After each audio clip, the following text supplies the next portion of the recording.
إن الحمد لله نحمده ونستعينه ونستغفره ونعوذ بالله من شرور أنفسنا ومن سيئات أعمالنا من يهده الله فلا مضل له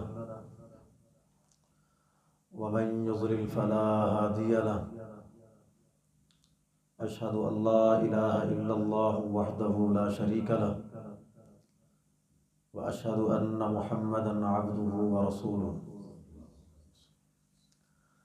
اللهم صل على محمد وعلى آل محمد كما صليت على إبراهيم وعلى آل إبراهيم إنك حميد مجيد اللهم بارك على محمد وعلى آل محمد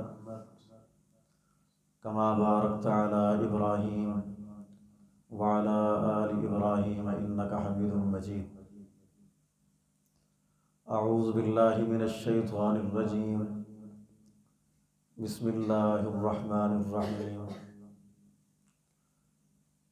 يؤتي الحكمة من يشاء ومن يؤت الحكمة فقد أوتي خيرا كثيرا وقال الله عز وجل في مقام آخر يرفع الله الذين آمنوا منكم والذین اوتوا العلم درجات۔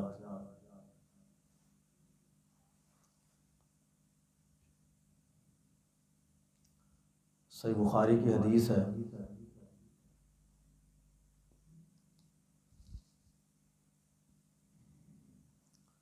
کثیر بن عبداللہ رضی اللہ عنہ فرماتے ہیں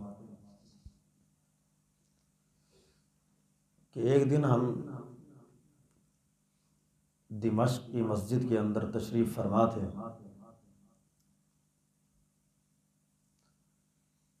اور میں سیدنا ابو الدرداء رضی اللہ عنہ کے ساتھ بیٹھا ہوا تھا۔ اچانک ایک نوجوان دمشق کی جامع مسجد کے اندر داخل ہوا اور آ کر اس نے سلام کہا۔ سلام کرتے ہی اس نے سب سے پہلے اپنا تعارف کروایا۔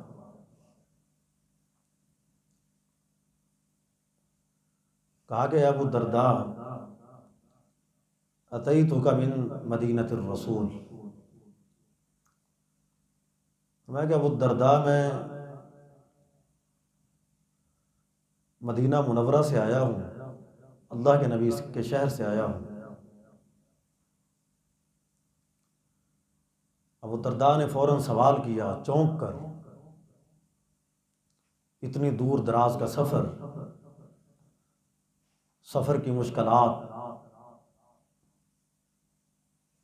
سب کچھ عبور کر کے یہ شخص مسجد کے اندر آ پہنچا۔ فوراً سوال کیا ابو الدرداء رضی اللہ عنہ، کہا کہ ما اقدمک یا اخی، بھائی جان اتنا دور دراز کا سفر کر کے آپ کس لیے یہاں پہ آئے؟ اس عظیم شخص نے عظیم جواب دیا، کہا کہ ابو الدرداء لحدیث بلغنی انک تحدثہ عن رسول اللہ صلی اللہ علیہ وسلم، میں کہ ابو الدرداء میں آپ کے پاس اس لیے آیا ہوں، میں نے سنا ہے کہ آپ دمشق کے اندر اللہ کے نبی سے ایک حدیث بیان کرتے ہیں، وہی آپ سے سننے کے لیے میں آیا ہوں۔ بس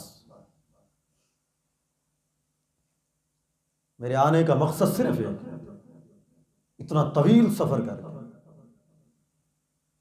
آپ سے اس ایک حدیث کا علم لینے کے لیے آیا ہوں۔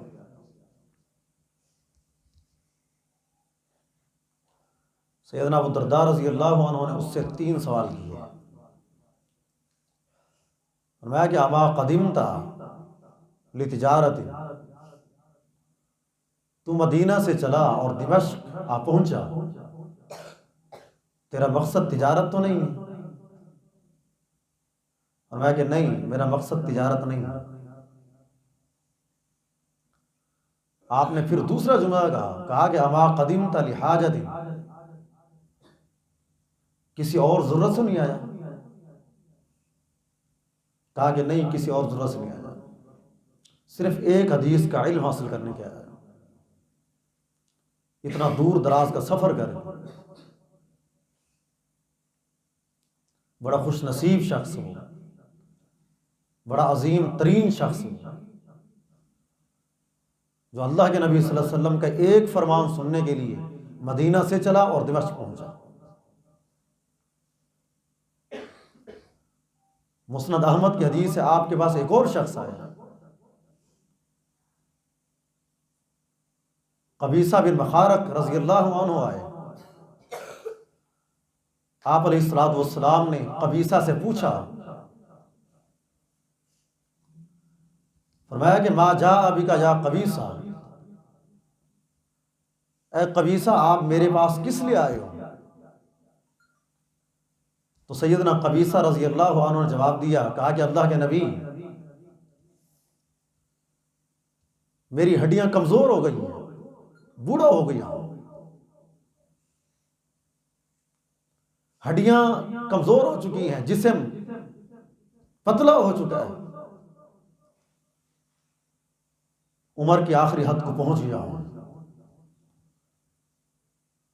اب آپ کے پاس آیا ہوں اور چاہتا یہ ہوں کہ آپ مجھے دین کا علم سکھائیں۔ ما ینفعنی اللہ عز وجل، جو نفع مند علم اللہ نے آپ کو دیا ہے وہ اس عمر کے اندر آپ کے پاس سیکھنے کے لیے آیا ہوں۔ اب کوئی طاقت باقی نہیں، محنت بھی نہیں کر سکتا، مزدوری بھی نہیں کر سکتا، اب آپ کے پاس علم سیکھنے کے لیے آیا ہوں۔ علم سیکھنے کی عمر کوئی نہیں، علم سیکھنے کی عمر کوئی نہیں، جس مرضی عمر کے اندر آپ رب کے دین کا علم سیکھ لیں۔ آپ نے کہا کہ اگر تم بالکل اسی لیے آیا ہے تو پھر سن، ما مررت بحجر ولا شجر ولا مدر الا استغفر لك، فرمایا کہ قبیصہ تو پہاڑوں کے پاس سے گزرا ہوگا، تو پتھروں کے پاس سے گزرا ہوگا، تو مٹی کے ٹیلوں کے پاس سے گزرا ہوگا، جس چیز کے پاس یہ عظیم مقصد لے کر اس آخر کی عمر کے اندر اس عظیم مقصد کو لے کر جس چیز کے پاس سے تو گزر رہا تھا، ساری کی ساری چیزیں اللہ تعالیٰ سے تیرے لیے مغفرت کی دعا کر رہی ہیں۔ کہا کہ میں مدینہ سے آپ کے پاس ایک حدیث کا علم حاصل کرنے کے لیے آیا ہوں۔ نبی علیہ الصلوۃ والسلام ایک دن غالباً منا کے اندر ایک دعا کر رہے تھے، سیدنا انس رضی اللہ عنہ نے دیکھا کہ آپ دعا کر رہے ہیں، وہ آپ علیہ الصلوۃ والسلام کے قریب چلے گئے، کہا کہ عظیم دن ہے، آپ کی عظیم دعا ہوگی، عظیم شخص ہیں، عظیم دن ہے، عظیم دعا ہوگی۔ کہا کہ سنو تو صحیح، آپ کیا دعا کر رہے ہیں؟ انس فرماتے ہیں کہ میں آپ کے قریب پہنچا اور میں نے کان لگائے، میں نے آپ کے منہ سے ایک دعا سنی، اس دعا کے الفاظ یہ تھے کہ نظر اللہ امرأ سمع مقالتی فحافظها ووعاها ثم اداها كما سمعها، فرمایا کہ اللہ اس بندے کے چہرے کو تر و تازہ رکھنا، خوش اور خرم رکھنا، جو شخص سمع مقالتی میرے فرامین کو سنتا ہے، میری احادیث کو سنتا ہے، میرے اقوال کو سنتا ہے، پھر ان کو یاد کرتا ہے، پھر ان کو اس طرح بیان کرتا ہے جس طرح اس نے سنا ہوتا ہے، اے اللہ اس بندے کے چہرے کو تر و تازہ رکھنا۔ قیامت کے دن یوم تبیض وجوہ وتسود وجوہ، کچھ چہرے قیامت کے دن کالے سیاہ ہوں گے، کچھ چہرے قیامت کے دن تر و تازہ ہوں گے۔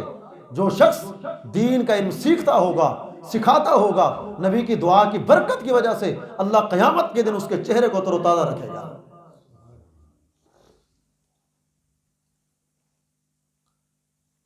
سیدنا ابو ہریرہ رضی اللہ عنہ ایک دن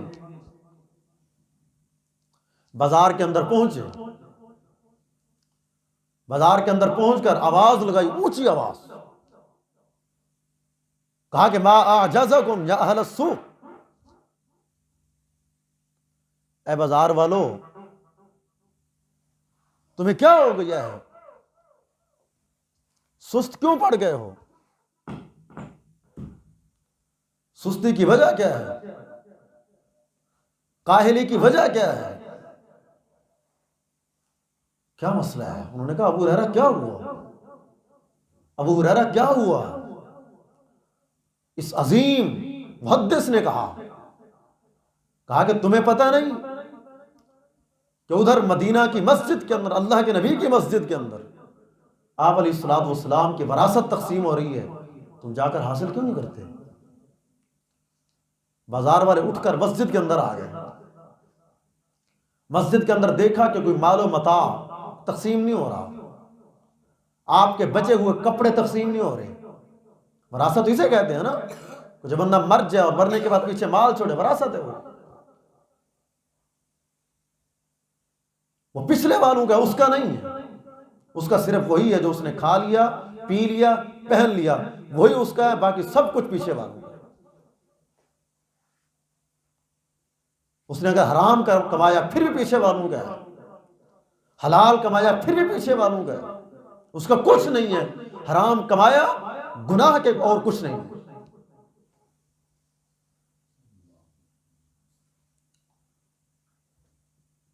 وہ آئے اور دیکھا، اور دیکھنے کے بعد مسجد کے دروازے پہ کھڑے ہو گئے،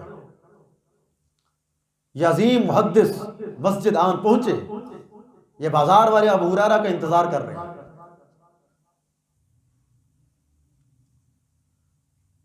آتے ہی سوال کیا کہ ابو ہریرہ آپ نے کہا کہ مسجد کے اندر اللہ کے نبی کی وراثت تقسیم ہو رہی ہے، یہاں پر تو کچھ نہیں ہو رہا، یہاں پر تو کوئی مال و متاع تقسیم نہیں ہو رہا۔ ابو ہریرہ رضی اللہ عنہ پوچھا اچھا اندر ہو کیا رہا ہے؟ ان لوگوں کا جواب تھا، جواب سنیے، تو میں کہ ابو ہریرہ اندر کچھ لوگ ہیں، وقوما یصلون، کچھ لوگ ہیں جو نماز پڑھ رہے ہیں، وقوما یتدارسون الحلال والحرام، کچھ لوگ ہیں جو شریعت کو سامنے رکھ کے حلال و حرام کے بارے میں ایک دوسرے سے بحث کر رہے ہیں کہ شریعت نے اس کو حلال کہا ہے، اس کو حرام کہا ہے۔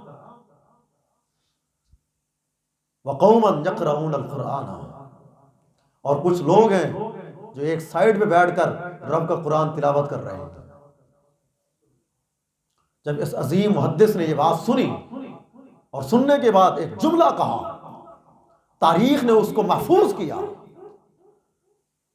فرمایا کہ ویحکم، افسوس ہے تم پر، ھذہ میراث محمد، یہی تو محمد صلی اللہ علیہ وسلم کی وراثت ہے،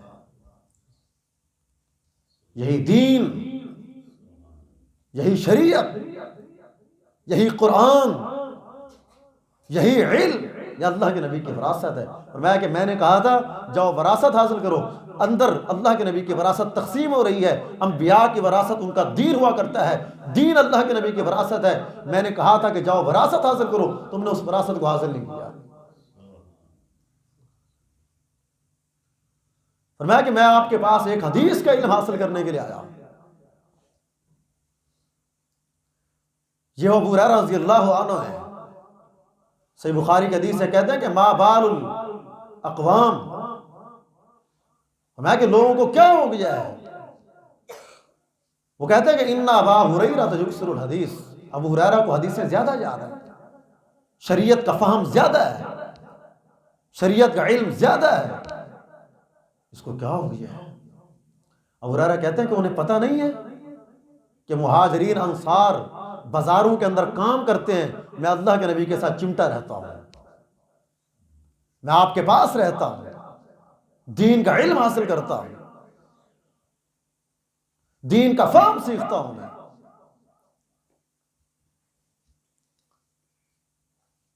نبی علیہ الصلوۃ والسلام سے ایک سوال ہوا، اس عظیم محدث نے سوال کیا، کہا کہ اللہ کے نبی اسعد الناس بشفاعتک یوم القیامہ، قیامت کے دن اللہ کے نبی کی شفاعت سفارش کسے ملے گی؟ آپ نے اس سوال کا جواب نہیں دیا. آپ نے اس جواب سے پہلے ایک جملہ کہا. آپ نے کہا کہ ابو ہریرہ لقد ظننت، اے ابو ہریرہ مجھے امید تھی کہ تو ہی اس حدیث کے بارے میں مجھ سے سوال کرے گا، اس لیے کہ تو حریص الحدیث ہے، تو شریعت کے علم کو حاصل کرتا ہے. شریعت کا فہم، شریعت کا علم جو شخص سیکھتا ہے اللہ تعالیٰ اسے انبیاء کا وارث بنا دیتا ہے. فرمایا کہ میں ایک حدیث کا علم آپ سے سیکھنے کے لیے آیا ہوں. سیدنا ابو الدرداء نے کہا کہ پھر سن، سمعت رسول اللہ صلی اللہ علیہ وسلم، میں نے اللہ کے نبی سے سنا تھا کہ من سلک طریقا یطلب فیہ علما سلک اللہ بہ طریقا من طرق الجنہ. فرمایا کہ جو شخص اپنے گھر سے اس لیے نکلتا ہے تاکہ میں دین کا علم حاصل کروں، تاکہ قرآن کو سیکھوں، تاکہ حدیث کو سیکھوں، تاکہ آپ کی چھوڑی ہوئی وراثت کو حاصل کروں، میں اللہ تعالیٰ اس بندے کو دنیا کے اندر جنت کے راستے پہ چلا دیتا ہے.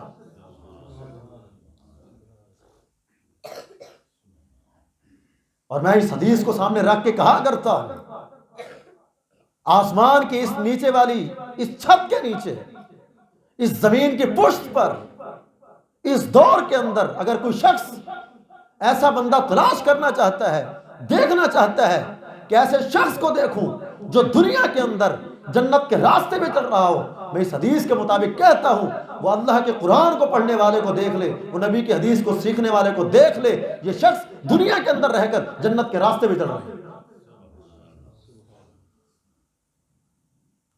یہ دنیا کے راستے پہ چلتے رہیں گے، چلتے رہیں گے، قبر کے اندر جائیں گے، اللہ ان کی قبر کو روشن کر دے گا. قیامت کے دن جائیں گے، اللہ تعالیٰ کہے گا اقرا ورتقی ورتل کما کنت ترتل فی الدنیا.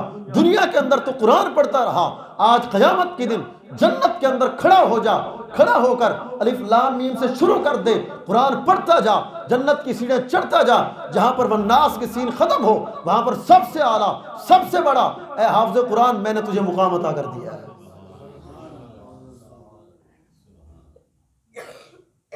کہ میں آپ کے پاس ایک حدیث کا علم حاصل کرنے کے لیے آیا ہوں.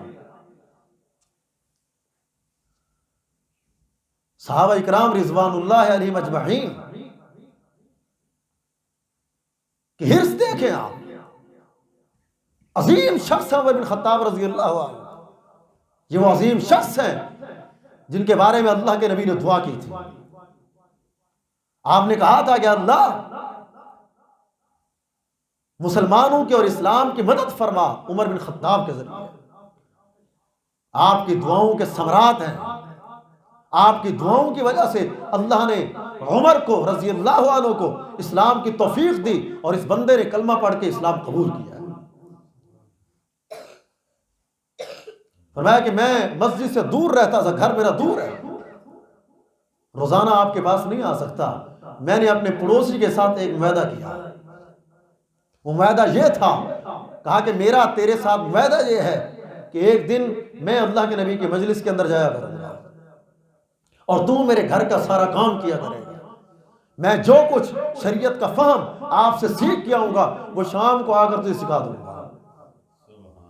جو تو میرے گھر کا کام کرے گا اس کام کے بدلے شام کو آ کر جو کچھ میں آپ سے سیکھ کے آؤں گا وہ سارا کچھ تجھے پڑھا دوں گا.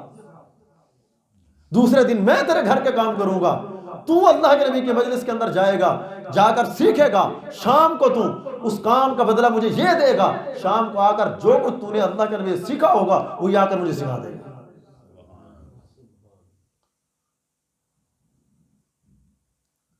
یہ معاہدہ ہو گیا دونوں کا اور دونوں روزانہ یہ کام کرتے ہیں.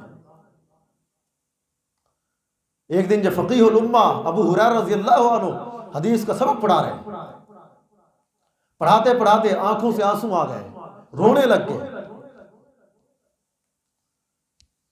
شاگردوں نے سوال کیا، کہا کہ استاد جی آپ کیوں رونے لگ گئے، وجہ کیا ہے؟ فرمایا کہ مجھے ایک بات یاد آ گئی ہے. وہ بات یہ ہے کہ جب میں اسلام میں نے قبول نہیں کیا تھا، شریعت کے فہم کو نہیں سیکھا تھا،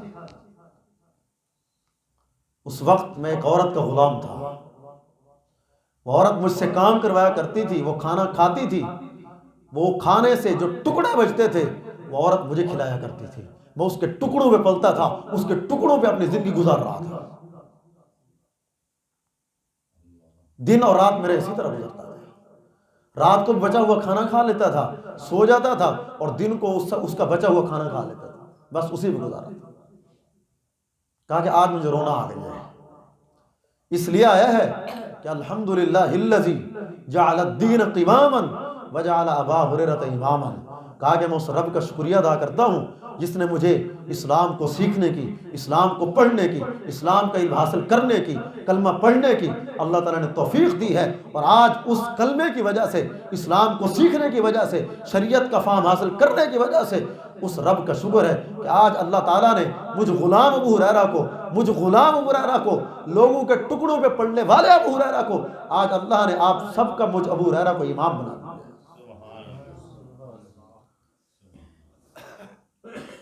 جو شخص شریعت کا فہم سیکھتا ہے اللہ تعالیٰ اسے عزتوں سے مالا مال کر دیتا ہے. آپ کیا سمجھتے ہیں شریعت کے فہم؟ سیدنا عمر بن خطاب رضی اللہ عنہ اپنے دور حکومت کے اندر ایک علاقے کا دورہ کیا. گورنر مدینہ کے ملنے کے لیے عمر کے پاس ہے رضی اللہ عنہ. عمر نے پوچھا، میں کہ بڑی مشہور حدیث ہے، میں کہ آپ پیچھے قائم مقام گورنر کس کو بنا گئی؟ کہا کہ امیر المومنین میں ابن ابزہ کو بنا کے آیا ہوں. فرمایا کہ وَمَنْ ابن ابزہ، ابن ابزہ کون ہے؟ اتنا بڑی سلطنت، مدینہ شہر، تو کس کے حوالے کر کے آیا ہے؟ کس کو دے کے آیا ہے تو؟ فرمایا کہ میں ابن ابزہ کو دے کے آیا ہوں. میں کون ہے ابن ابزہ؟ کہا کہ مولم من موالینا، میرے غلاموں میں سے غلام ہے وہ، میرا غلام ہے وہ. میں کہ اچھا تو ایک غلام کو قائم مقام گورنر بنا کے آیا، کیا وجہ ہے؟ سارے کے سارے آزاد لوگ ہیں تو آزاد کو کسی کو بناتا گورنر؟ بندے کی پرسنالٹی کو دیکھ کے بناتا. میں کہ عمر میں ایسے اس بندے کو میں مکہ کی گورنری نہیں دے کے آیا، وجوہات ہیں کچھ. میں کون سی وجہ ہے؟ میں کہ امیر المومنین سب سے پہلی وجہ یہ ہے، اس لیے میں اس بندے کو یہ فضیلت دے کے آیا ہوں، یہ اہمیت دے کے آیا ہوں، یہ مقام دے کے آیا ہوں. سب سے پہلی اس کی نشانی یہ ہے، اس کی فضیلت یہ ہے، وہ قارئ القرآن عز وجل، وہ رب کے قرآن کا قاری ہے.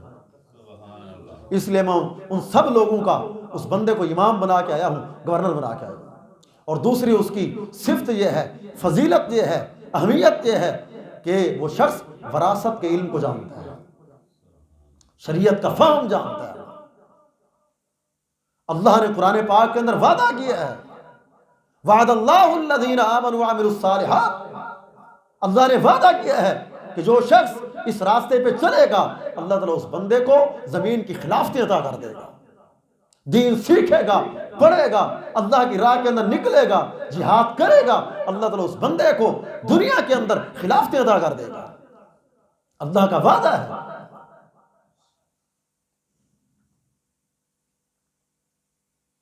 ایک مدینہ کے بہت بڑے محدث گزرے ہیں،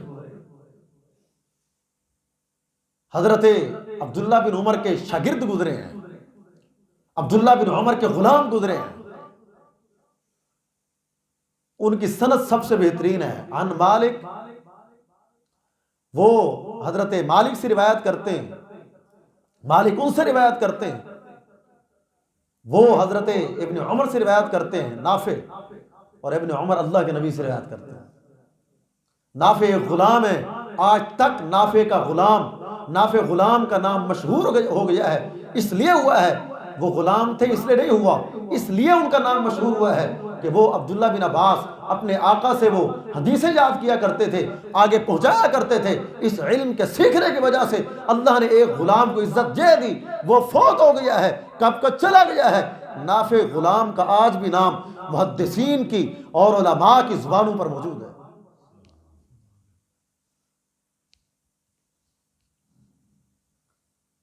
ایک شخص عبد الرحمن بن ابی لیلہ رحمہ اللہ ایک محدث گزرے، ایک شخص نے ان سے کچھ سوالات کیے، میں وہ سوالات آپ کو سناتا ہوں، امید ہے کہ میری باتیں آپ کو سمجھ آ رہی ہیں، توجہ رکھیں گے تو انشاءاللہ ساری سمجھ آئیں گی، کوئی مسئلہ نہیں۔ اس نے کچھ سوالات کیے عبد الرحمن بن ابی لیلہ سے، اس نے کہا کہ عبد الرحمن، من کان فقیہ البصرہ، بصرہ شہر کے سب سے بڑے عالم دین کون ہے؟ بصرہ شہر کے سب سے بڑے فقیہ کون ہیں؟ ان کا نام کیا ہے؟ عبد الرحمن کہتے ہیں میں نے ان سے جواب دیا، حسن ابن ابی الحسن، کہا کہ ایک حسن بن حسن ہے۔ اس نے کہا کہ ثم من، دوسرے کون ہیں؟ کہا کہ میں نے اسے جواب دیا دوسرے محمد بن سیرین ہے رحمہ اللہ۔ اس نے کہا کہ اچھا یہ دو عالم ہیں بصرہ کے، ایک حسن بن ابو الحسن ہے اور دوسرے محمد بن سیرین ہے، ان کی کیٹیگری کیا ہے؟ ان کا مقام کیا ہے؟ ان کی پرسنالٹی کیا ہے؟ علاقے کے اندر ان کا عہدہ کیا ہے؟ کہتے ہیں میں نے جواب دیا قلت موالیان، دونوں شخص غریب ہیں، مسکین ہیں، غریب دور کی بات ہے، مسکین ہے، مسکین دور کی بات ہے، وہ کسی شخص کے غلام ہیں، وہ غلامی کر کے، محنت کر کے، ان کے کام کر کے ان سے کھانا کھاتے ہیں بس۔ فرمایا کہ اللہ نے ان کو مقام اس لیے دے دیا ہے، بصرہ کے فقیہ بن گئے ہیں، دین کو سیکھنے کی وجہ سے اللہ نے اسے عزت عطا کر دی ہے۔ اس شخص نے دوسرا سوال کیا، کہا کہ من کان فقیہ مکہ، مکہ کے فقیہ کون ہیں؟ کہتے میں نے جواب دیا قلت عطاء و مجاہد و سعید بن جبیر و سلیمان بن یسار، میں نے کہا مکہ کے 4 فقیہ ہیں، سب سے بڑے عالم 4 ہیں مکہ کے، ایک عالم عطاء ہے اور دوسرے عالم سلیمان بن یسار ہے اور تیسرے عالم مجاہد بن جبر ہے اور چوتھے عالم سعید بن جبیر ہے رحمہ اللہ۔ فرمایا کہ یہ 4 عالم دین ہیں جو مکہ کے سب سے بڑے مفتی ہیں، مکہ کے سب سے بڑے فقیہ ہیں۔ اس نے کہا ان کی پرسنالٹی، ان کا عہدہ کیا ہے؟ یہ مکہ کے سب سے بڑے فقیہ ہیں، لوگ ان سے آ کر علم حاصل کرتے ہیں دین کا۔ فرمایا کہ یہ چاروں کے چاروں فقیر نہیں ہیں، مسکین بھی نہیں ہے، غریب بھی نہیں ہے، یہ اس سے بھی کم درجہ ہے، یہ کسی کے غلام ہے۔ اللہ نے ان کو دین کا علم سیکھنے کی وجہ سے آج مکہ کا سب سے بڑا فقیہ بنا دیا۔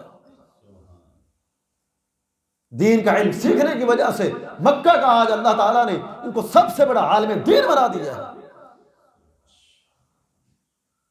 عطا بن ابی رباح کے بارے میں آتا ہے، ایک شخص کہتے ہیں کہ میں نے سوچا کہ عطا کو دیکھوں، عطا کون ہے؟ عبداللہ بن عمر رضی اللہ عنہ ایک دن مکہ کے اندر پہنچے حج یا عمرہ کرنے کے لیے، لوگوں نے ان کو گھیر لیا، مسئلے پوچھنے لگے۔ عبداللہ کہتے ہیں کہ افسوس ہے تم پر، تم مجھ سے مسئلے پوچھ رہے ہو، تمہارے اندر عطا جیسا عالم دین موجود ہے، یہ وہ عطا ہے رحمہ اللہ۔ یہ کہتے ہیں میں نے کہا دیکھوں عطا کون ہے؟ کہا کہ میں مسجد کے اندر گیا، جم گٹھا لگا تھا، لوگ اردا گرد مسائل پوچھ رہے تھے، وہ لوگوں کے درمیان بیٹھے تھے، میں آگے بڑھتا گیا، حتیٰ کہ جب میری نظر اس پر پڑی تو میں نے ایک تجزیہ کیا، ایک تبصرہ کیا۔ وہ تجزیہ، وہ تبصرہ یہ ہے کأنہ غراب اسود، گویا کہ ایک کالا کوا بیٹھا ہوا ہے۔ کیا وجہ ہے؟ وجہ یہ ہے کہ شکل کے کالے ہیں، وجہ یہ ہے کہ ناک چھوٹی سی ہے، وجہ یہ ہے قد چھوٹا ہے، چھوٹے چھوٹے ہاتھ ہیں، چھوٹے چھوٹے پاؤں ہیں۔ آج یہ مکہ کے اندر بیٹھ کر، رب کے گھر کے اندر بیٹھ کر سارے کے سارے لوگوں کی دین کے مطابق رہنمائی کر رہا ہے۔ یہ عورت کا غلام ہے، دین کو 3 حصوں کے اندر تقسیم کیا ہے، ایک حصے کے اندر عبادت کرتا ہے، دوسرے کے اندر عورت کی خدمت کرتا ہے، تیسرے کے اندر دین کا علم حاصل کرتا ہے۔ دین کا علم حاصل کرنے کی وجہ سے آج اللہ تعالیٰ نے اس بندے کو بیت اللہ کا سب سے بڑا فقیہ بنا دیا ہے۔ ہشام بن عبد الملک مکہ کے اندر آیا، حج کے موقع پہ آیا، پوچھا کہ عطا کہاں ہے؟ کہا عطا وہاں اس نکر کے اندر نماز پڑھ رہے ہیں۔ یہ شخص عطا، یہ شخص ہشام بن عبد المالک مکہ کا گورنر ہے، یہ جاتا ہے اور جا کر عطا کے پاس دو زانو ہو کے بیٹھ جاتا ہے۔ عطا سلام پھیرتے ہیں، یہ سلام کرتا ہے، مسئلے دریافت کرتا ہے، صفا مروہ کا یہ طواف کرتا ہے، صفا مروہ پہ جاتا ہے یہ، اور وہاں پر جا کر اپنے بچوں سمیت ایک اعلان سنتا ہے۔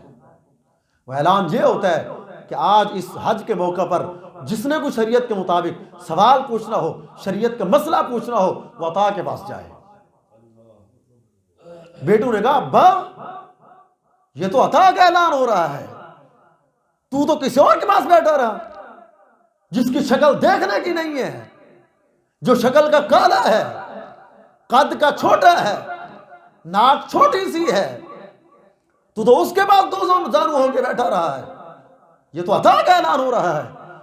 باپ نے بیٹوں کو جواب دیا، کہا کہ بیٹا یہ جس کا اعلان ہو رہا ہے میں اسی کے پاس بیٹھا تھا، اسی کا نام عطا ہے، میں اسی کے پاس دو زانو ہو کے بیٹھا تھا۔ اور ایک جملہ کہا کہ بیٹا علم حاصل کرو، علم بندے کو عزت عطا کر دیتا ہے، علم حاصل کرو، علم بندے کو امیر بنا دیتا ہے، علم حاصل کرو، علم کمینے کو بھی عزت عطا کر دیتا ہے، علم حاصل کرو، علم چوروں کو بھی عزت دار بنا دیتا ہے، علم حاصل کرو، علم ایک ظالم کو بھی عزت دار بنا دیتا ہے۔ یہ وہ عطا ہے رحمہ اللہ۔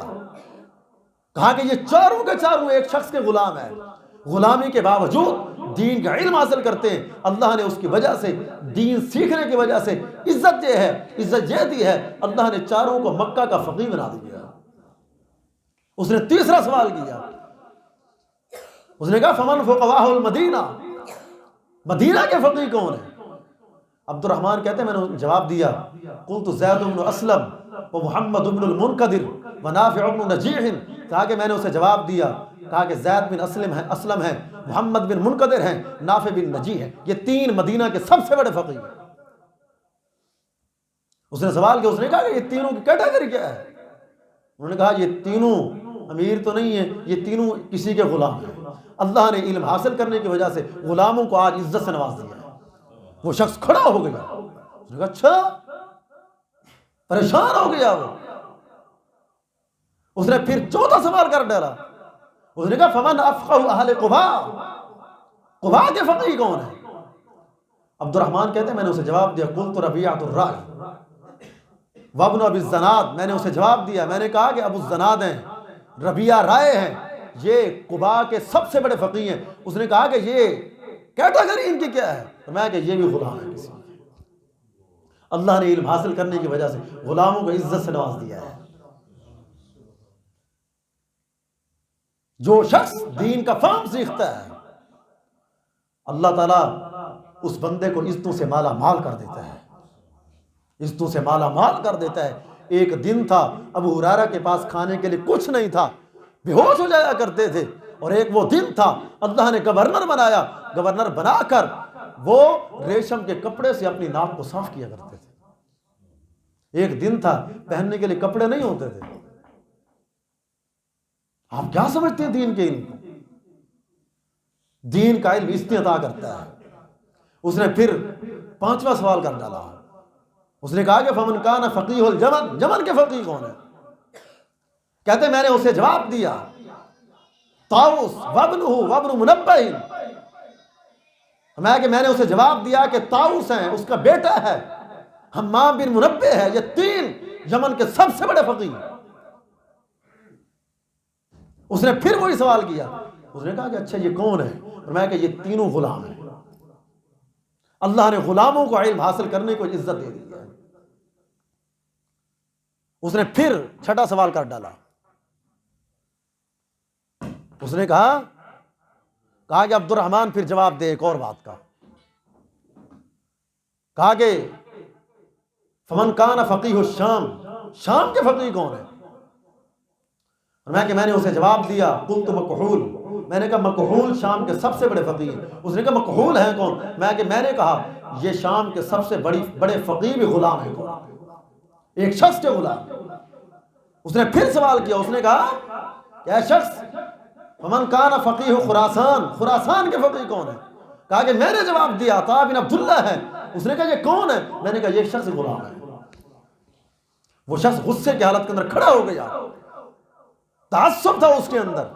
اس نے کہا اچھا ان غلاموں نے علم پر قبضہ کیا ہوا ہے. اس نے کہا کہ یہ سب کے سب غلام ہیں اور یہ سب کے سب سے بڑے فقیہ ہیں، غلاموں نے علم پر قبضہ کر لیا. اس نے کہا اچھا یہ بتاؤ من کان فقیہ الکوفہ، کوفہ کے فقیہ کون ہیں؟ عبد الرحمن کہتے ہیں کہ میں ڈر گیا کہ یہ شخص کہیں مجھے مار نہ دے، کہیں میری بے عزتی نہ کر دے. میں نے اگر مجھے اس کے شر کا خدشہ نہ ہوتا تو میں کہتا حکم بن عجینہ ہے، عمار بن ابی سلیمان ہے، یہ کوفہ کے سب سے بڑے فقیہ ہیں اور یہ دونوں غلام تھے. میں نے ڈر کر یہ نہیں کہا، میں نے کہا کہ وہ ابراہیم ہے اور شابی ہے. اس نے کہا ابراہیم اور شابی کون ہے؟ میں نے کہا یہ غلام نہیں ہے، یہ آزاد ہیں. وہ شخص خوش ہو گیا. اس نے کہا ہاں شکر ہے کہ یہ آزاد لوگ بھی کوفہ کے اندر فقیہ ہیں. دین عزت ادا کرتا ہے، رب کا دین عزت والا ہے، رب کی شریعت عزت والی ہے، نبی عزت والے ہیں، اس کا رب عزت والا ہے. اور جو شخص اس عزت والے کلام کو پڑھتا ہے، اس کلام کو یاد کرتا ہے، اس کلام کا فہم سیکھتا ہے، اللہ تعالیٰ اسی نسبت کی وجہ سے اس بندے کو بھی عزت عطا کر دیتا ہے. اس نے کہا کہ میں آپ سے ایک حدیث کا علم حاصل کرنے کے لیے آیا ہوں. فرماتے ہیں کہ جو شخص اس دین کو سیکھنے کے لیے اپنے گھر سے نکلتا ہے، اللہ تعالیٰ اس کے راستے کو جنت کا راستہ بنا دیتے ہیں. اور دوسرا اللہ تعالیٰ اسے شرف یہ عطا کرتے ہیں کہ اللہ تعالیٰ کی رحمت کے فرشتے اس بندے کے لیے مغفرت کی دعا کرتے ہیں. وَإِنَّ الْعَالِمَ لَيَسْتَغْفِرُ لَهُ مَنْ فِي السَّمَاوَاتِ وَمَنْ فِي الْأَرْضِ. صرف اتنا یہ نہیں ہے، آسمان سے لے کر زمین کے درمیان، آسمان کا حصہ، زمین کی پشت پر رہنے والے کیڑے مکوڑے چونٹیاں، اس پر جو ہے نا وہ بسنے والے جانور اور درخت، پہاڑ، پتھر، مچھلیاں، حتیٰ کہ آسمانوں کے اندر فرشتے، مخلوقات، ساری کی ساری چیزیں مل کر قرآن و حدیث کو پڑھنے اور پڑھانے والے کے لیے اللہ تعالیٰ سے مغفرت کی دعا کرتے ہیں. لوگ کہتے ہیں علماء کی عزت نہیں ہے، اپنے بچوں کو ہم دینی مدرسے کے اندر داخل نہیں کراتے، کیوں؟ ان کا کوئی مقام نہیں ہے. یہ مقام نہیں ہے تو کیا ہے؟ ایک شخص گناہ کرے، گناہ کرنے کے بعد خود توبہ کرے، اور ایک شخص سے گناہ ہو جائے، اس کے گناہ کی معافیاں آسمان کے اندر فرشتے مانگے، مخلوقات مانگے، زمین کی پشت کے اوپر چونٹیاں مانگے، کیڑے مانگے، مکوڑے مانگے، پہاڑ مانگے، پتھر مانگے، اس کے لیے اللہ تعالیٰ سے دن اور رات مغفرت کی دعائیں مانگتے ہیں. آپ اسے کیا سمجھتے ہیں؟ آپ اسے بیزتی سمجھتے ہیں؟ جس کے لیے ساری کی ساری چیزیں رحمت کی، مغفرت کی دعا کرتی ہیں، وہ شخص عزت دار نہیں ہے. تو مجھے بتائیں دنیا کے اندر کون عزت دار ہے؟ اگر یہ شخص دین سیکھنے والا عزت دار نہیں ہے، دین سکھانے والا اس کا مقام نہیں ہے، تو مجھے بتائیے دنیا کے اندر اور کس کا مقام ہے؟ دنیا کے اندر یہی مقام ہے کہ ایک بندہ مر جاتا ہے، اس کا جنازہ پڑھنے کے لیے لوگ آتے ہیں، اس نیت کے ساتھ آتے ہیں کہ جائیں اور جا کے منہ دکھا کے آئیں، فلانا کہے گا یار یہ بندہ میرے بھائی کے جنازے پہ آتا. یہ عزت ہے؟ کسی کے سامنے کھڑے ہو جائیں، وہ آپ کے منہ پر آپ کی تعریفیں کرتا ہے، آپ کی پشت کے پیچھے آپ کو گالیاں دیتا ہے، یہ عزت ہے؟ اسے آپ مقام سمجھتے ہیں؟ نہیں، یہ مقام نہیں ہے. مقام وَلِلَّهِ الْعِزَّةُ وَلِرَسُولِهِ وَلِلْمُؤْمِنِينَ. عزت اللہ کے لیے ہے، اس کے رسول کے لیے ہے، قرآن و حدیث کو سیکھنے اور سکھانے والے مومنین کے لیے، اور کسی کے لیے کوئی عزت نہیں. نبی علیہ الصلوۃ والسلام فرماتے ہیں کہ ساری کی ساری دنیا لعنت زدہ ہے، اس پہ اللہ کی لعنت ہے. اللہ کی لعنت سے محفوظ دو چیزیں ہیں، ایک جس کو اللہ پسند کرے، دوسرا دین کا علم سیکھنے والا، یا اللہ کی لعنت کے مستحق نہیں ہوتے. باقی سب چیزوں پر رب کی لعنت ہے. میں کہ وَإِنَّ الْعَالِمَ لَيَسْتَغْفِرُ لَهُ مَنْ فِي السَّمَاوَاتِ وَمَنْ فِي الْأَرْضِ، آسمان سے لے کر زمین تک ساری کی ساری مخلوقات اس بندے کے لیے اللہ تعالیٰ سے مغفرت کی دعا کرتی ہے۔ حتی الحیتان فی جوف الماء، حتیٰ کہ سمندروں کے اندر رہنے والی مچھلیاں، دریاؤں کے اندر رہنے والی مچھلیاں، پانی کے اندر بسنے والی مچھلیاں اس بندے سے اس بندے کے لیے اللہ تعالیٰ سے مغفرت کی دعا کرتی ہیں۔ بتائیں مجھے دنیا کے اندر ایسا کون شخص ہے جس کے لیے یہ مچھلیاں جسے ہم کھاتے ہیں وہ مغفرت کی دعا کریں؟ اور جس کے لیے مغفرت کی دعا کرتی ہیں وہ سب سے بڑا عظیم شخص ہے، اس سے بڑا دنیا کے اندر کوئی عظیم شخص نہیں ہے۔ فرمایا کہ ایک دین کو پڑھنے اور پڑھانے والے کی مثال اس طرح ہے جس طرح آسمان کے اوپر چاند ہے اور ستارے ہیں، ستاروں کے درمیان چاند خوبصورت لگتا ہے، اسی طرح زمین کے اوپر ایک عالم دین دوسرے لوگوں کے درمیان خوبصورت اور بہترین لگتا ہے، اس کی مثال چاند جیسی۔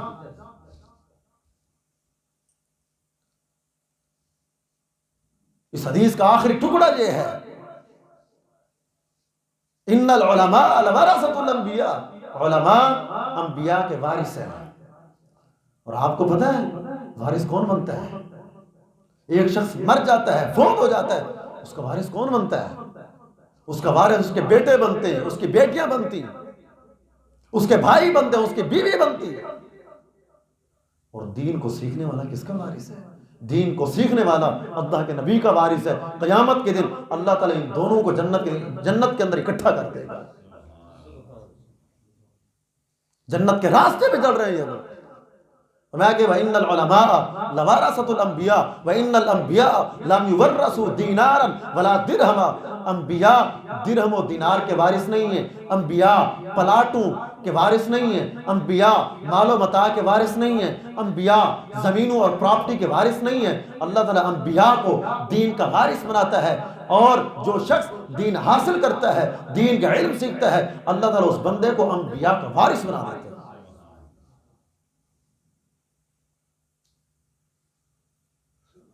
دین کو سیکھنا سب سے بڑی عزت ہے، سب سے بڑا مقام ہے، اس سے بڑھ کر کوئی اور شرف نہیں ہے۔ اگر ہے تو بتائیے مجھے، میں سننے کے لیے تیار ہوں۔ اگر نہیں ہے اس سے بڑا شرف، نہیں ہے اس سے بڑا مقام، تو پھر ہم دین کا علم حاصل کیوں نہیں کرتے؟ آج یہ کہا جاتا ہے کہ ایک بیٹے کے سب سے بڑے وفادار ماں اور باپ ہوتے ہیں، بھائی بھی نہیں ہوتا۔ اس بات پر سب متفق ہیں، جتنا زیادہ وفادار ماں اور باپ ہوتا ہے اتنا بڑا وفادار بھائی نہیں ہوتا، سب جانتے ہیں۔ لیکن میں بتاتا ہوں وفادار کون ہے۔ ایک والد اپنی اولاد کو وفادار تب ہے جب وہ اپنی اولاد کو دین کا فہم سکھاتا ہے۔ اگر دین کا علم اپنی اولاد کو نہیں سکھاتا، واللہ العظیم میں رب کے گھر کے اندر بیٹھا ہوں، وہ ایک ذرے کے برابر اپنی اولاد کا وفادار نہیں ہے، نہیں ہے وفادار۔ اپنی زبان سے میاں مٹھو بننے کے لیے جتنا مرضی باتیں وہ کرتا رہے، وفادار نہیں ہے اولاد کا۔ جو اولاد کو قبر کے عذاب سے نہیں بچا سکا، جو اولاد کو جہنم کے عذاب سے نہیں بچا سکا، جو اولاد کو دین کا فہم نہیں سکھا سکا، مجھے بتائیں وفادار وہ کیسے ہے اولاد کا؟ اگر یہ مر جاتا، قبر کے اندر چلا جاتا، اس کی اولاد کو اس کے ہونے سے بھی زیادہ، یہ تھا تو مال کم تھا، یہ مر گیا تو اس کے اولاد کو اللہ نے اس سے بھی زیادہ مال عطا کر دیا۔ اس کا ہونا بڑا مسئلہ نہیں ہے، والد کا ہونا تب بہترین ہے، تب اچھا ہے، تب شرف والا ہے جو اپنی اولاد کو، جب تک وہ اپنی اولاد کو دین کا فہم سکھاتا ہے۔ محنت تو اولاد بھی کر سکتی ہے، پراپرٹی تو اولاد بنا سکتی ہے، سب کچھ اولاد کر سکتی ہے۔ بعض لوگوں کو میں نے دیکھا ہے، والد فوت ہو گیا، پہلے مال کم تھا، والد کے فوت ہونے کے بعد زیادہ امیر بن گئے۔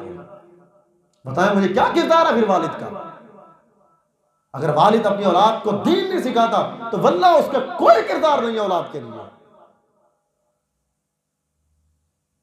کوئی وفادار نہیں ہے والد۔ میں کہتا ہوں والد اولاد کا وفادار دور کی بات ہے، جو والد اپنے اولاد کو دین نہیں سکھاتا وہ اپنا وفادار نہیں ہے۔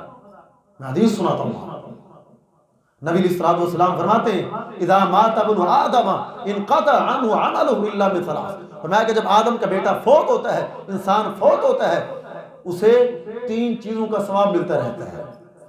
ایک اور حدیث کے اندر 4 بھی آئی ہیں اور تیسری حدیث کے اندر 5 بھی ہیں، میں 3 آپ کو سناتا ہوں۔ فرمایا کہ صدقہ جاریہ، ایک وہ صدقہ جاریہ جو اپنے مرنے سے پہلے وہ چھوڑ جاتا ہے، کنواں کھدوا دیتا ہے، نلکا لگوا دیتا ہے، اللہ کا گھر بنا دیتا ہے۔ فرمایا کہ یہ صدقہ جاریہ ہے، وہ شخص اگر فوت ہو جاتا ہے یا پھر اپنے اولاد کو دین پڑھا جاتا ہے، یہ بھی صدقہ جاریہ ہے۔ میں کہ وہ فوت ہو جاتا ہے، اس کے فوت ہونے کے بعد اس صدقے کا اس کو ثواب ملتا رہتا ہے۔ اور دوسرا او ولد صالح یدعو لہ، اولاد کی تربیت اچھی کر جاتا ہے، اولاد کو دین سکھا جاتا ہے، دین پڑھا جاتا ہے، سیدھا راستہ دکھا جاتا ہے۔ یہ مر جاتا ہے، اس کے مرنے کے بعد اس کے اولاد دین پہ چلتی رہتی ہے، لوگوں کو قرآن و حدیث پڑھاتی رہتی ہے، پڑھتی رہتی ہے، قبر کے اندر یہ سویا ہوتا ہے، وہ چین چلتی رہتی ہے، اس بندے کو قبر کے اندر ثواب اس کے اولاد کی وجہ سے ملتا رہتا ہے۔ آپ بتائیں، آپ جو شخص اپنی اولاد کو دین نہیں سکھاتا وہ اپنا وفادار نہیں ہے۔ اگر اپنا وفادار ہوتا، دین پڑھا جاتا، قبر کے اندر اس کی اولاد کی وجہ سے اس بندے کو ثواب ملتا ہے۔ او علم منتفع، ایک شخص مر جاتا ہے، مرنے سے پہلے کسی کو دین سکھا جاتا ہے، بچوں کو پڑھا جاتا ہے، بیٹوں کو پڑھا جاتا ہے، بیٹیوں کو پڑھا جاتا ہے، شریعت کا فہم سکھا جاتا ہے، یہ مر جاتا ہے، اس کے مرنے کے بعد اس کے شاگرد، اس کی اولاد دین پڑھتی رہتی ہے، پڑھاتی رہتی ہے، وہ چین چلتی رہتی ہے، قبر کے اندر اس بندے کو ثواب ملتا رہتا ہے۔ اب بتائیں مجھے اس حدیث کی روشنی کے اندر بتائیں، میں کہتا ہوں کہ جب بندہ اپنی اولاد کو دین نہیں پڑھاتا، نہیں سکھاتا، واللہ اپنی اولاد کو وفادار دور کی بات ہے، وہ اپنا وفادار نہیں ہے۔ اپنے آپ سے وفا کرتا تو اپنی قبر کے اندر روشنی کر جاتا، اپنے آپ سے وفا کرتا تو اپنی قبر کے اندر اپنی روشنی کا دنیا کے اندر بندوبست کر جاتا۔ اور میں ایک اور بات کرتا رہتا ہوں، دین کو ہماری ضرورت نہیں ہے، 1% بھی ضرورت نہیں ہے، دین کو ہماری کوئی ضرورت نہیں ہے۔ میری بات سن لیں، آج میری ضرورت نہیں ہے دین کو، آپ سب کی دین کو ضرورت نہیں ہے، اللہ کو بھی ضرورت نہیں ہے۔ اللہ اور دین، اللہ تعالیٰ اگر چاہے تو ان سب کو ختم کر کے اللہ تعالیٰ جنوں کو کھڑا کر دے، وہ دین کا کام کر دیں گے۔ اللہ تعالیٰ تو وہ رب ہے جو قوم نوح پر سیلاب بھیج کر پانی سے کام لے لیتا ہے، پانی سے کام لے کر قوم نوح کو غرق کر دیتا ہے۔ اللہ تو وہ رب ہے جو پرندوں سے کام لے کر ابرہہ کے لشکر کو ہلاک کر کے رکھ دیتا ہے۔ رب تو وہ رب ہے جو ہواؤں کو بھیج کر پیچھے گزرنے والی قوموں کو اس ہواؤں کے ساتھ کھڑا کر کے نیچے پٹکتا ہے، وہ ذلیل ہو کر، رسوا ہو کر ٹکڑے ٹکڑے ہو جاتے ہیں۔ رب تو ہواؤں سے بھی کام لے سکتا ہے، رب تو پانی سے بھی کام لے سکتا ہے، رب تو پرندوں سے بھی کام لے سکتا ہے۔ پھر رب کو ہمارے دین کی ضرورت نہیں ہے، ہماری ضرورت نہیں ہے۔ اگر ہم نے یہ دین کا کام نہ کیا، رب ہمیں ختم کر کے کسی اور مخلوق سے بھی اپنے دین کا کام لے سکتا ہے۔ ہم نے کیا سمجھا ہے کہ ہم دین کے ٹھیکیدار بنے ہوئے، ہم دین کے لمبردار بنے ہوئے؟ نہیں، دین کی ہمیں ضرورت ہے، دین کو ہماری ضرورت نہیں ہے، 1% بھی ضرورت نہیں ہے۔ اگر ہم دین کو حاصل کریں گے، پڑھیں گے، پڑھائیں گے، ٹھیک ہے، نہیں کریں گے تو اللہ تعالیٰ کہتے ہیں یستبدل قوما غیرکم ثم لا یکونوا امثالکم، تم دین کا کام نہیں کرو گے، دین کو نہیں سیکھو گے، نہیں پڑھاؤ گے، نہیں پڑھو گے، جہاد نہیں کرو گے، نہیں اس کے اندر تعاون کرو گے، اپنے آپ کو پیش نہیں کرو گے دین کے لیے، دعوت کے لیے، تبلیغ کے لیے، جہاد کے لیے، اللہ کے راستے کے لیے، اللہ تعالیٰ کہتے ہیں یستبدل قوما غیرکم، پھر میں ان کو ختم کر کے، اس قوم کو ختم کر کے اور قوم کھڑا کر دوں گا۔ جس سے میں محبت کروں گا وہ مجھ سے محبت کریں گے، وہ دین کا کام کریں گا، وہ اللہ کے راستے کے اندر لڑیں گے کافروں سے۔ کوئی ضرورت نہیں ہے دین کو ہماری، ہمیں دین کی ضرورت ہے۔ اگر ہم نے دین کا کام کر لیا تو ٹھیک ہے، اگر دین کا کام نہیں کیا اللہ تعالیٰ ہماری جگہ پر ہمارے مرنے کے بعد اللہ تعالیٰ اور لوگ کھڑے کر دے گا جو اس سرزمین پر رہ کر رب کے دین کا کام کرے گا، جو اسلام کے غلبے کا کام کرے گا۔ کوئی بات نہیں، ایک پھونک ہوا نکلنے کی دیر ہے، بس ایک سانس اکھڑنے کی دیر ہے، بس سب ختم۔ کوئی بات نہیں، اپنی اولادوں کو ہم دین نہ سکھائیں، کوئی بات نہیں، اپنی پراپتیاں بنائیں، کوئی بات نہیں، صرف ایک آخری سانس کے نکلنے کی دیر ہے، دیکھا جائے گا پھر ساری چیزیں پھر ختم، سارے کا سارا مال پھر ختم، سارے کی ساری خواہشیں پھر ختم، اور موت نہ جوان کو دیکھتی ہے نہ بوڑھے کو دیکھتی۔ 2 دن پہلے ہمارے محلے کے اندر جوان فوت ہوا 25 سال کے، اور آج اور ابھی کچھ دیر پہلے ایک جو ہے نا وہ 60 سال کا بزرگ فوت ہو گیا۔ نہیں دیکھتی موت۔ اگر فضیلت حاصل کرنا چاہتے ہیں، کچھ کر کے گزرنا چاہتے ہیں، کچھ اپنے اعمال کے اندر مرنے کے بعد اضافہ چاہتے ہیں، تو پھر خود بھی دین پڑھنا ہوگا، اپنے اولادوں کو دین سکھانا ہوگا۔ اگر کچھ کر کے مرنا چاہتے ہیں، اگر کچھ نہ کر کے مرے تو واللہ یہ 60 سال کی زندگی، یہ 70 سال کی زندگی، یہ 80 سال کی زندگی اللہ کے ہاں یہ بوجھ ہے، اس کا کوئی فائدہ نہیں ہے۔ میں تو کہتا ہوں جو بندہ دین کا کام نہیں کرتا، دین کے اندر معاملات نہیں کرتا، وہ زمین کے اوپر بوجھ ہے، اسے چاہیے کہ مر جائے۔ وہ کیوں؟ اس کی کیا وجہ ہے؟ میری آخری باتیں، پریشان آپ نے نہیں ہونا، میں اپنے دل کی باتیں کر رہا ہوں۔ بڑے پریشان ہیں ہم کہ سکولوں کے اندر تعداد دیکھیں، آپ فیکٹریوں کے اندر تعداد دیکھیں، مدارس کی تعداد دیکھیں، دل دکھتا ہے دیکھ کر۔ اگر ہم دین کا کام، رب نے سورج بنایا ہے، اس سورج کی تپش حاصل کر کے، اس سورج کی روشنی حاصل کر کے اپنا مال بناتے ہیں۔ رب نے رات بنائی ہے، رات کو سکون کرتے ہیں، دن کو پانی پیتے ہیں، آنکھیں دی ہوئی رب کے اسے دیکھتے ہیں، منہ سے کھاتے ہیں، زبان سے چیز ٹیسٹ کرتے ہیں، ٹانگوں سے چلتے ہیں، ہاتھ سے کماتے ہیں، اور اسی طرح ان زمینوں کے اندر ہل چلاتے ہیں، رب کا دیا ہوا سب کچھ استعمال کرتے ہیں، پھر بھی رب کے دین کو نہ پڑھتے ہیں، نہ سیکھتے ہیں، نہ سکھاتے ہیں، نہ رب کے دین کا کام کرتے ہیں۔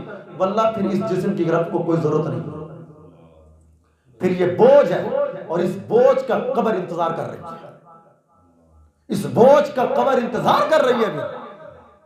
یہ وہ بوجھ ہے، رب کا کھا کر، رب کا پی کر، رب کی چیزیں استعمال کر کے اگر رب کے دین کو نہ سیکھا، نہ پڑھا، رب کے رستے پہ نہ چلے، واللہ ایک دن پھر یہ زمین یہ بوجھ برداشت نہیں کر سکے گی۔ یہ زمین پھر یہ لاش بنا کر اپنے اندر سمو لے گی، پھر یہ سکڑے گی، اور ایک طرف کی پسلیاں دوسری طرف، اور دوسری طرف کی پسلیاں اس طرف آ جائیں گی۔ پھر یہی ہونے والا ہے۔ اس لیے میں فیصل آباد سے بھائی بار بار دعوت کے کہہ رہے تھے، میں نے کہا کوئی نصیحت کا اہتمام کرو جس سے ہمیں نصیحت حاصل ہو جائے، ہم بھائیوں کو سنا دیں تاکہ میرے آنے اور جانے کا فائدہ ہو جائے، اللہ تعالیٰ قبول کر لے، پھر ہم سب کا وہ ذریعہ نجات اللہ تعالیٰ بنا دے۔ اس کا اہتمام کر لو، میں آ جاتا ہوں تاکہ کچھ باتیں سن لیں گے، دین کی باتیں سنا لیں گے۔ امید ہے کہ اگر ہماری باتوں سے کوئی بھائی سمجھ گیا ہماری باتوں کو، اور وہ اپنی اولاد کو اس نے دین کے لیے وقف کر دیا، ہمارے لیے جنت بن جائے گی، ذریعہ نجات یہ بن جائے گا۔ بھائیوں نے اہتمام کر دیا اور میں آپ کے پاس آ گیا، اور میں نے اپنا درد دل آپ کے سامنے رکھ دیا ہے۔ آگے اپنے من کے ڈوب کر، اپنے من میں ڈوب کر پا جا سراغ زندگی، تو اگر میرا نہیں بنتا تو نہ بن، اپنا تو بن۔ اب ہم نے انشاءاللہ اپنی قبر کو روشن کرنا ہے، اپنی آخرت کو بہترین بنانا ہے۔ میں جامعہ اسلامیہ مرکز خیبر نشاط آباد فیصل آباد کے اندر دین کی خدمت کے حوالے سے کام کرتا ہوں، تو ہمارے پاس ماشاءاللہ تقریباً بچوں کی تعداد 350 سے زیادہ ہے۔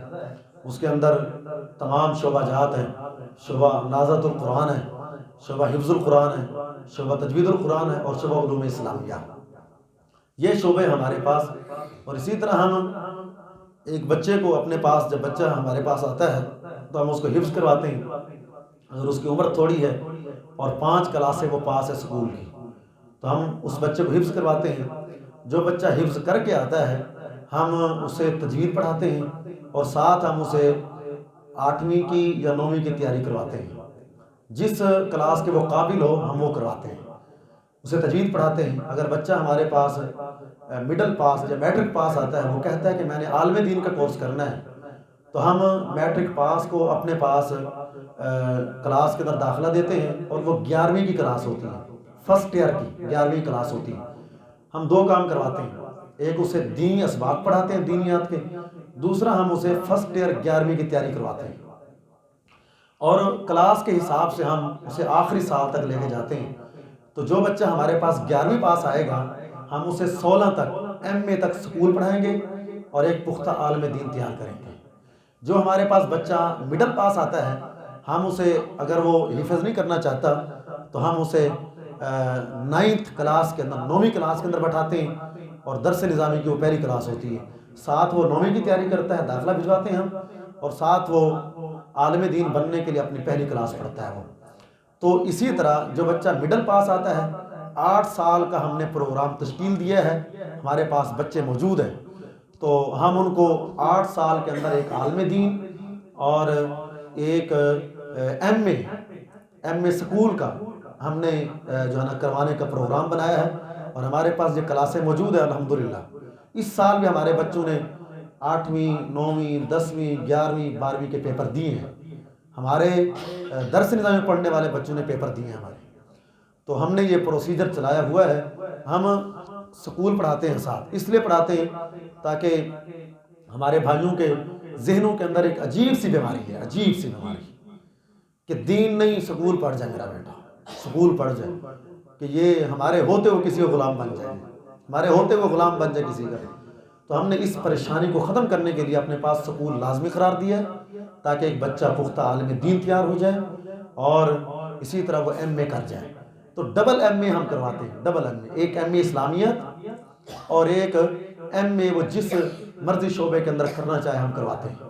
اور اسی طرح جو مستحق بچے ہوتے ہیں ہم ان کو کرایہ بھی دیتے ہیں، آنے جانے کا، کپڑے بھی دیتے ہیں، جوتیاں بھی دیتے ہیں، اس کا مکمل پروسیجر ہم چلاتے ہیں۔ جو بچے حقدار ہوتے ہیں، والدین غریب ہوتے ہیں، اس لیے اللہ کی مدد کے ساتھ ہم کرتے ہیں تاکہ اس معاشرے کے اندر شعور پیدا ہو جائے اور یہ دین کا کام کرنے لگ جائیں۔ تو میری آپ بھائیوں سے گزارش ہے، اگر آپ کا بچہ 5ویں پاس ہے ہمارے پاس بھیجیں، ہم اسے حافظ قرآن بنائیں گے، قاری قرآن بنائیں گے، عالم دین بنائیں گے، ساتھ ہم اسے سکول کا ایم اے کروائیں گے۔ اگر آپ کا بچہ 8ویں پاس ہے تو عمر اس کی زیادہ ہے، تو ہم اسے 8 سال کے اندر عالم دین بنائیں گے اور ساتھ اسے 16 ایم اے کروائیں گے ہم۔ اگر آپ کا بچہ میٹرک پاس ہے تو ہمارے پاس بھیجیں، ہم اسے میٹرک سے لے کر 16 تک پڑھائیں گے اور ساتھ اسے ایک عالم دین تیار کریں گے۔ تو میں نے یہ تفصیل آپ بھائیوں کو بتا دی ہے اور قرآن و حدیث بھی سنا دیا ہے۔ اللہ تعالیٰ میرا سنانا، آپ کا سننا، پھر اس پر عمل کرنا، اللہ تعالیٰ اپنی بارگاہ کے اندر قبول منظور فرمائے، عمل کی توفیق عطا فرمائے۔ میں نے آپ کا بڑا وقت لیا، اللہ تعالیٰ ہم سب کو یہ وقت گزارنے کی وجہ سے اس وقت کو ذریعہ نجات بنائے۔ وآخر دعوانا الحمدللہ رب العالمین۔ میں سب بھائیوں کا شکریہ ادا کرتا ہوں کہ انہوں نے مجھے دعوت دی اور یہاں پہ بلایا اور ہماری ملاقات کا بندوبست کیا۔ والسلام علیکم ورحمۃ اللہ وبرکاتہ۔